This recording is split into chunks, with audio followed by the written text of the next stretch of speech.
पंजाबी ड्रामे जी नई अपडेट में तव्हां सभिनी पहिरीं प्यारनि खे दिलि वारनि खे सिंधी ॿारनि खे ख़ुशि आमदीद। दोस्तो अॼु रिव्यू करण वारा आहियूं मेगा सोप सीरियल पंजाबेरी, जंहिंजा अचण वारा एपिसोड ज़बरदस्त थियण वारा आहिनि। इन्हनि में तव्हांखे बहितरीन खां बहितरीन अपडेट्स मिलंदा। जी हाँ दोस्तो, तव्हांखे बहितरीन मां अपडेट ॾींदो हलां त हाणे अचण वारे एपिसोडनि में जेको आहे एक्शन सां गॾोगॾु तव्हांखे कहाणी में नवाण मिलंदी ऐं इन में कुझु नवां आर्टिस्ट यानी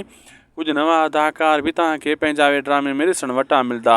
जंहिंमें तव्हांखे ड्रामो अञा वधीक वणंदो ऐं ड्रामे जी जेका यानी हिकु कहाणी आहे अञा दिलचस्प बणिजी वेंदी। छो त नवां अदाकार ईंदा, ज़ाहिर ॻाल्हि आहे उहे करैक्टर बि वधी वेंदा, उन्हनि जी कहाणी बि अलॻि ज़ाहिर थींदी ऐं कुझु नवाण बि थी वेंदी ऐं कहाणी में नओं रंग बि शामिलु थींदो। अहिड़े हिसाब सां अचण वारे एपिसोडनि में बहितरीन खां बहितरीन रोमांस मिलंदो, यानी हिकु मिसाल कहाणी जो नओं रुख ॾिसण वटां तव्हांखे मिलंदो पंजाबी ड्रामे में। पंजाबी ड्रामो हिकु बहितरीनु ड्रामो आहे, ज़बरदस्त ड्रामो आहे, एक्शन वारो ड्रामो आहे ऐं इन में कॉमेडी जा सीन बि हाणे वधाइण जी कोशिशि कई वई आहे त कुझु कॉमेडी सीन बि इन में वधाया वञनि ऐं कोशिशि इहा बि आहे त ड्रामे खे जल्द अज़ जल्द इन खे अञा वधीक कामयाबु कयो वञे, छो त हिन टाइम बि हू कामयाबु ड्रामो आहे, अॻिते बि हुनखे कामयाबु करण जी कोशिशि पूरी कई पई वञे।